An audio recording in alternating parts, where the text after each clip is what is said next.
Welcome to Left, Right, Center, where we are covering Colorado politics, first on CBS News Colorado. I'm political specialist Shaun Boyd. From a U.S. Supreme Court ruling to Super Tuesday and the State of the Union, it was a busy week in politics.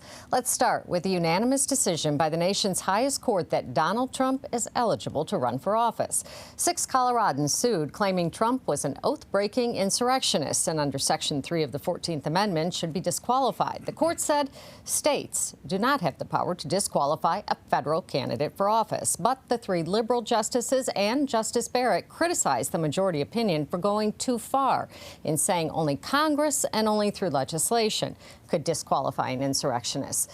This is just the beginning of Trump's legal troubles. He faces 91 felony charges in 4 criminal cases. The first goes to trial the end of the month. Joining me are analysts, Republican Dick Bottoms, Democrat Sheila McDonald, and for Mike Dino this week. Dick, the court is going to take up another case involving Trump, deciding whether he is immune from criminal prosecution next month. Where do you see them landing on this one? And given that there was some clear tension, in this ruling, how does these cases impact Americans' perception of the court, do you think? Well, I think that the first one was 9-0, which it should have been. I mean, that had to be. This one might be a little bit more divisive. There could be 1 or 2 justices who flake off, but I still think it will be overwhelmingly against Trump on this thing. I cannot see the court saying, yeah, a president can do anything he wants when he's president. Ignore the law. I don't believe that'll happen.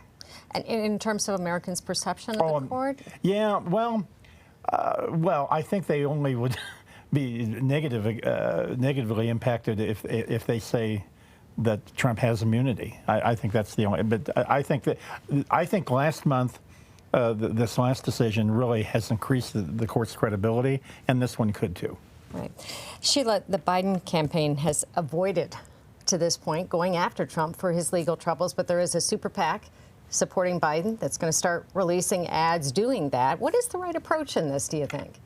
I think having the super PAC do it is the right approach. I think Biden needs to focus on talking about himself and his accomplishments. People want to be for somebody, and so he's got to talk about that. He's got to let the super PAC go after Trump and all his troubles, and I think it's the right decision. I think you're seeing when people come out of the polls on Tuesday, the unaffiliated who had supported Trump before, who are not now, think he's dangerous and think he's got some serious issues, and so you need to go after those. You need to solidify that group.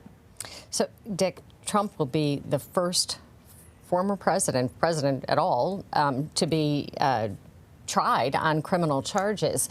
In the Manhattan case, which involves the alleged hush money that was paid to the adult film star, his former attorney, Michael Cohen, was convicted on similar charges and sentenced to 3 years in prison. So what happens if Trump is convicted in this? There's no law that says a felon can't run for federal office. Nothing will happen in terms of him running for president. He'll just keep going.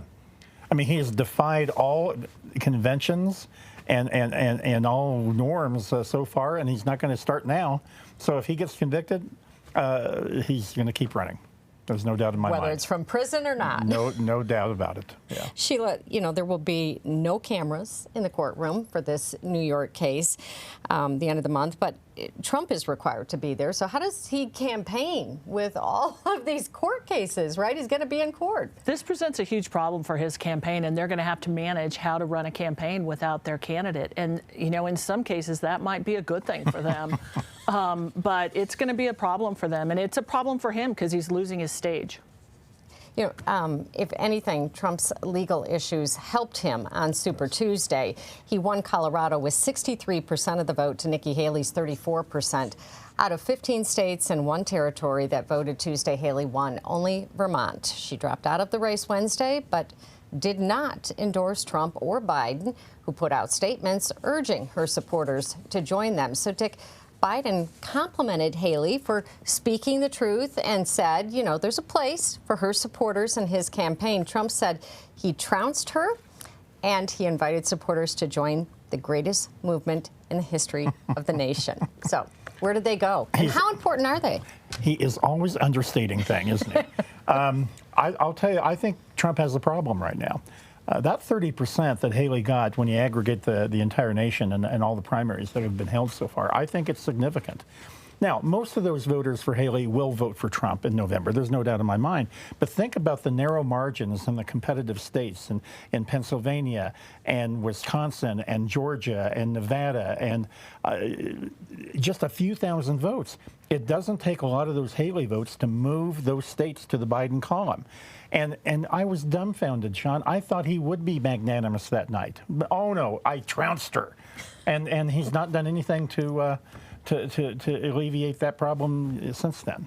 Sheila, how many of these Haley supporters do you think were Democrats not happy with Biden, maybe? I don't think very many. I think more Democrats voted uncommitted who were not happy with Biden versus going to Haley. I think the unaffiliated voters who were with Haley in Colorado, for instance, I think they come to Biden. I think those primary voters are super voters. They're not regularly voters who sit out an election, but I don't think they go back to Trump in droves. Interesting, Dick. About a third of the Republican ballots were from unaffiliated voters who, we know, have shown a deep dislike of Trump. So why didn't Haley do better here? And what does this foretell for November, do you think? Well, I actually think that Trump will do better in Colorado in November than he did 4 years ago. He's not going to carry Colorado. But the trouble is now we've seen 4 years of Joe Biden.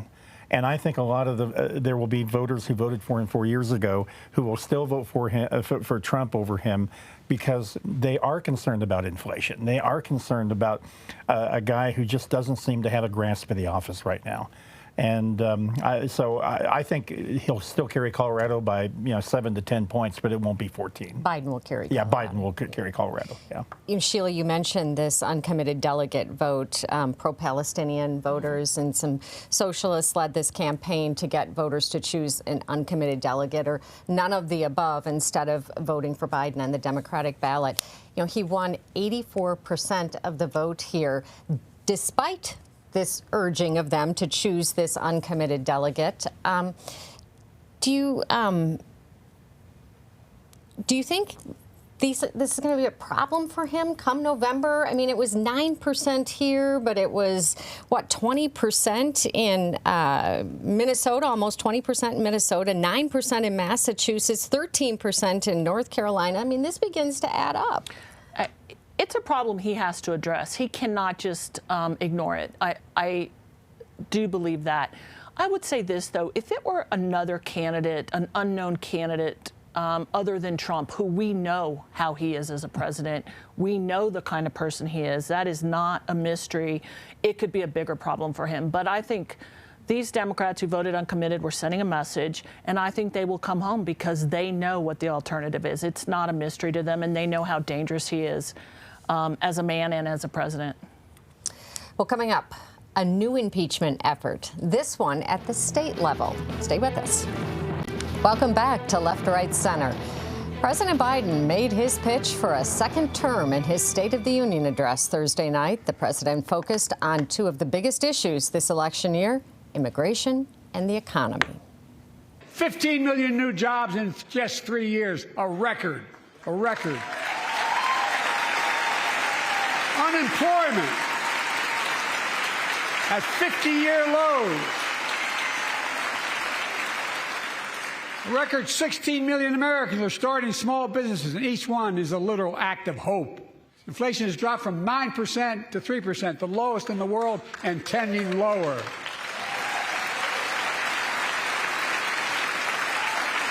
The landing is and will be soft, thanks to our bipartisan infrastructure law. 46,000 new projects have been announced all across your communities. And by the way, I noticed some of you strongly voted against it, or they're cheering on that money coming in. In November, my team began serious negotiation with a bipartisan group of senators. The result was a bipartisan bill with the toughest set of border security reforms we've ever seen. Oh, you don't think so? Oh, you don't like that bill, huh? That conservatives got together and said it was a good bill? I'll be darned. That's amazing. That bipartisan bill would hire 1,500 more security agents and officers, 100 more immigration judges to help tackle the backload of 2 million cases, 4,300 more asylum officers, and new policies so they can resolve cases in 6 months instead of 6 years now. And if my predecessor is watching, instead of paying politics and pressuring members of Congress to block the bill, join me in telling the Congress to pass it.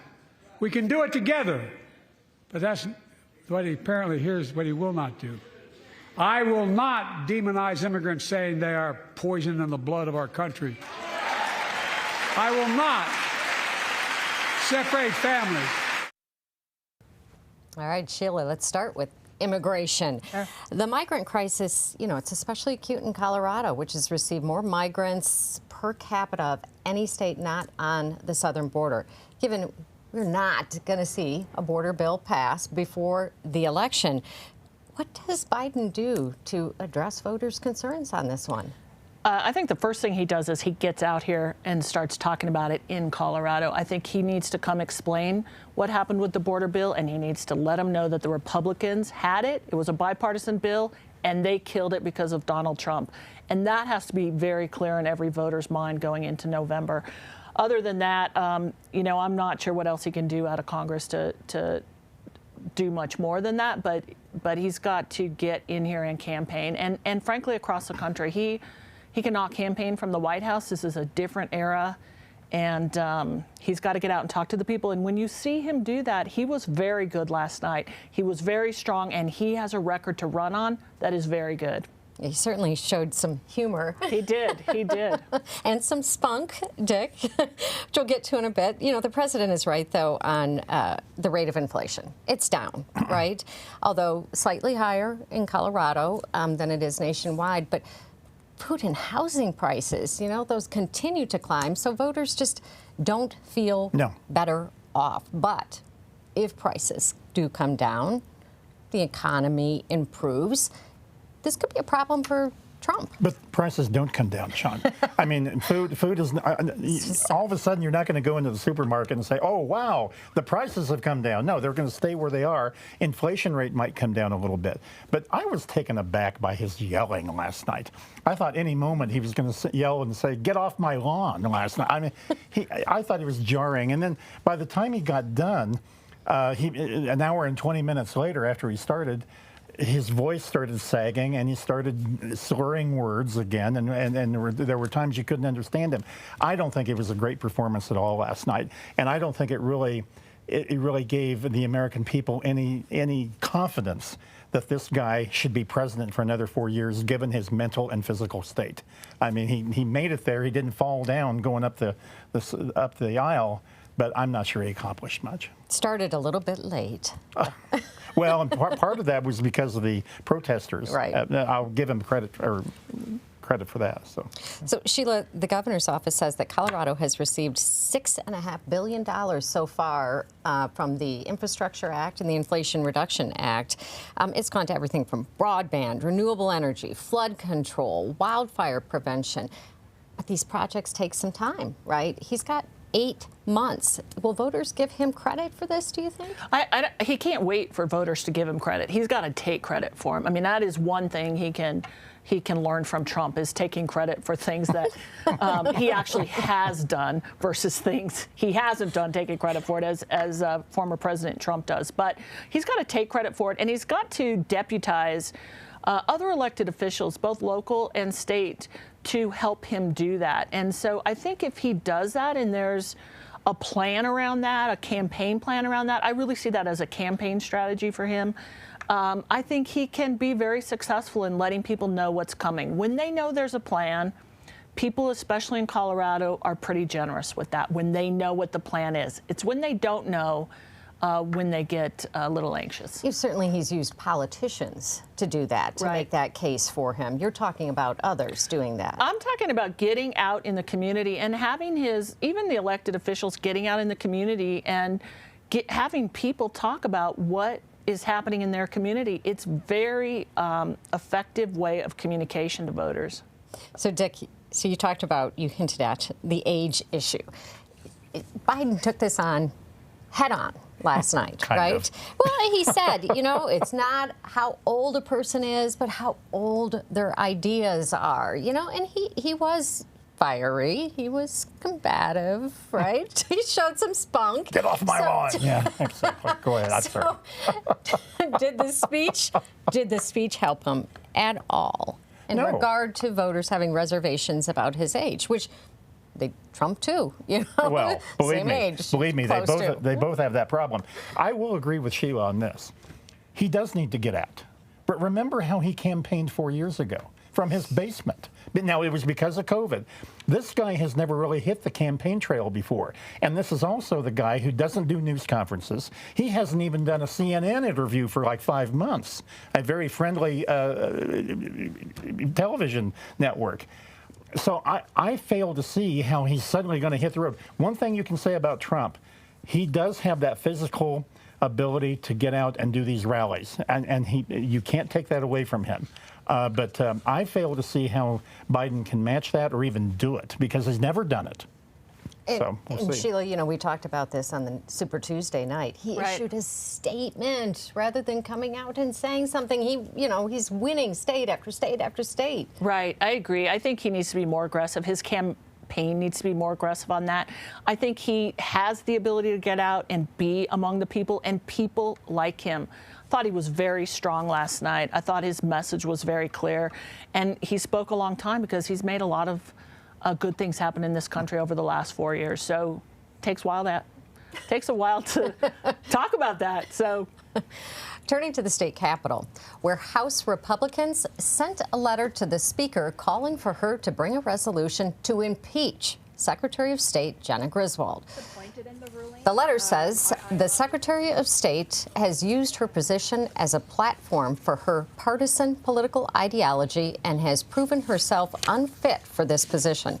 Griswold responded, "The Colorado Republican Party continues to focus on conspiracies and political games. I will not be intimidated by this baseless proceeding." So, Sheila, we know this resolution isn't going anywhere in this democratically controlled House, even if the Speaker does bring it to the floor for a vote. But there's no question that Griswold is, quite possibly the most partisan Secretary of State we've seen, certainly in recent memory, at a time of just hyper-partisanship in the country. So given that she is the state's chief election official, should she be so partisan? Is this criticism of her fair? I don't think the resolution is fair. I think it's ridiculous and silly, frankly, and a waste of the people's time. That being said, Jenna is very outspoken, and she weighs in on a lot of issues. I'll also say this. I work with her office a lot, and it runs very well. She runs fair and free elections that are non-biased, and her office is very good at what they do. They call you back. They get you the information you need. I mean, what else are we asking her to do? That's what she's elected to do. She was elected as a Democrat. It's a partisan office. So I disagree with this resolution. And the irony of it is that, they're talking about the court case, and Norma Anderson, who was the first, who was a Republican, Speaker, first female, Majority Leader in the Senate, first female. And she was one of the people driving this. And her daughter-in-law ran against Jenna. So it's sort of as though the folks pushing this forward don't understand how this all works. So I just think it's silly and a waste of time. Dick, your thoughts on this, given that this resolution isn't going anywhere? She's incompetent, and she is a political hack, and that's what she's always been. She's running for governor in 4 years because the seat is open in 2026, and she's already running for governor. And the fact of the matter is this, is that, Sheila, I have to disagree with you. She doesn't run elections. 64 county clerks do. And I will tell you, those 64 county clerks when Tina Peters was there, take her off the map. But they are competent, and they run the elections. She rides on their work. But she is incompetent. She has staff run through her office constantly that stay there for a while, and then they leave because they can't stand her.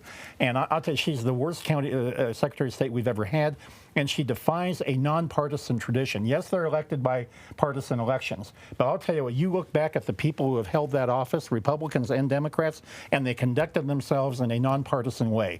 This is crazy the way she behaves. But I think it is a waste of time, and I wish our Republicans would not be doing this. There has been a fair amount of friction between her and the county clerks, too. Yes, Democrat and Republican, by the way. And the other thing is, the state Republican Party is trying to raise money off this stupid impeachment thing. Are they going to give the money back when they don't do that? I mean, it's another example of the malfeasance going on in the Colorado Republican Party right now. And the hyperpartisanship, just in general. And she, I agree with that. And she's a big part of it. But anyway. All right. Well, thanks for joining us for this installment of Left, Right, Center. We will see you next time.